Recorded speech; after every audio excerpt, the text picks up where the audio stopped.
If you are already confident in your ability to use eClass, you do not need to watch this video. There is no material that you will be tested on in it. This is just a reference video, and you can refer to it at any time. So when you log into eClass and get to the site, which I'm assuming you can all do, otherwise you wouldn't have got to this video, you will see this screen here. In general, your eClass classes will look like this, and then with a sidebar or under what's actually called a hamburger menu, you can access it that way. You'll have your options for this class. We can only see up to semantics. We only see the participants' grades, general, research, introduction, and semantics sections. As it gets to each week, when the material is available, no later than 1 minute after midnight, we will be able to see all of those sections as they become available here. So your general pane, which is this thing here, will have this video, which will be uploaded above the syllabus. You'll have your syllabus, the welcome video, which is just me explaining a bit about the class. You may have already seen this. One note about that, in the video, I say the bookstore is offering to ship textbooks for free. This is no longer the case. I was told that they would be. They gave us a promo code. That promo code no longer seems to work, at least not for me. So, if you're able to go pick it up in person, you can pick it up in person without any shipping fees. But other than that, you may have to pay for shipping if you go through the bookstore. They did not tell me that this code was no longer working, so I'm not any happier with it than anybody else is. So I apologize that happened. I only found out after I'd recorded the video for the 14th time. All right, underneath those informations, we've got the forums section where you'll find the announcement forum, the anonymous forum where you can leave feedback or ask questions, the general forum, which is for the same thing, but your name will be attached to your submission, and then a learning outcomes document that will give you somewhat of a good idea about what it is we're expecting you to learn. Below, we have textbook information and links. These are going to be links to the e-text, provided you bought the e-text version of the book.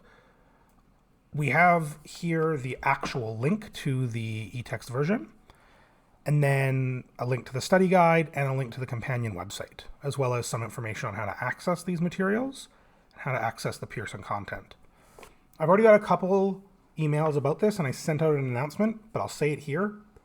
You don't need access to the Pearson website or the Pearson companion site in order to access this course. Everything that you have on the eClass that I'm showing here is all you will need to do this course. Those materials may be helpful, I can't entirely say, but if there are materials in those documents that I do not mention in my lectures, you will not be tested on them. So if you've already bought a hard copy of the book and you're happy with that, there's no need to go get another version of it so you can get an access code. Below that is a textbook that's called the Essentials of Linguistics. This is an open education resource, which means the person who created it, Dr. Catherine Anderson, made it so that it could sort of be remixed and reused by instructors. I believe she has some videos now. I'm not sure if they're out yet, but they should be out soon if not. We're not using this textbook for the course, but it may be helpful. It may be another piece of information that can help elucidate some topics if you're having troubles understanding them from me and from the textbook. But again, it's absolutely not required. The only thing that is required for this course is access to this eClass site, which if you're enrolled in the course you have, and the textbook and my lectures, which will be posted on this eClass site. There are some other resources available as well, things like library resources, information on plagiarism, and information on the code of student behavior. You're expected to access all of these. The library resources is really good if you're doing any further research, like a paper on linguistics, or if you just want to know how to do research on any subject, really, the library is a great resource. And the librarians are probably the most helpful group of people that I've ever met. In general, librarians do what they do because they are passionate about helping people access information. So if you're ever having a question about how to find something, a librarian is the person to go ask. Note that not everybody who works at a library is a librarian. That's an actual title, and I believe at the university they're like a tenure track system as well. Plagiarism and code of student behavior are things that I've mentioned in a previous video, but basically you are expected to read these as a student and you're expected not to cheat. So don't cheat. Okay, below the general pane is our research participation pane. So the first is a video put together by the Center for Comparative Psycholinguistics, which is where you'll be doing research through. Basically, you'll be participating in research studies. These are all online. This video will tell you how to sign up for those and how to make sure that you're getting this 6% of your grade that this is worth. There's also some documents on linguistic experimentation in the CCP, including a letter from the chair of this department. I suggest you read through these as well. And then if you have any questions about research participation, I wouldn't contact me, not because I don't want to help, but because that's completely out of my hands. So if you contact me, I will just be replying and forwarding your email to the CCP, which you can see their link right here, ccpling@ualberta.ca. All right, we've then got our introduction pane. So you can see here we have our required materials, which is the video lectures and the readings. There's a mandatory addendum, which is a little note that I put to elucidate something that I alluded to, but didn't perhaps expand upon quite as much as I would have liked. You've also got the link to the specific textbook chapter in the textbook. And at the end of the chapter, there's a bunch of questions that you can do. It will help you prepare. If you can do those, you should be more or less okay on the exams that we have. But there's an answer key that I've made available. I don't know that I'm supposed to do this, but I haven't been told I can't. So I'm going to, and sometimes it's better to ask for forgiveness than it is to ask for permission. There's also other recommended materials like the study guide for chapter 1. Again, this is more practice, and I've uploaded a answer key for that as well. There's a Lingthusiasm episode, which is a podcast by some linguists, including one of the more famous linguists, who basically her career is communicating to the public about linguistics. And this particular episode is relevant because it talks about how children are not ruining language. And it starts around the 4-minute mark.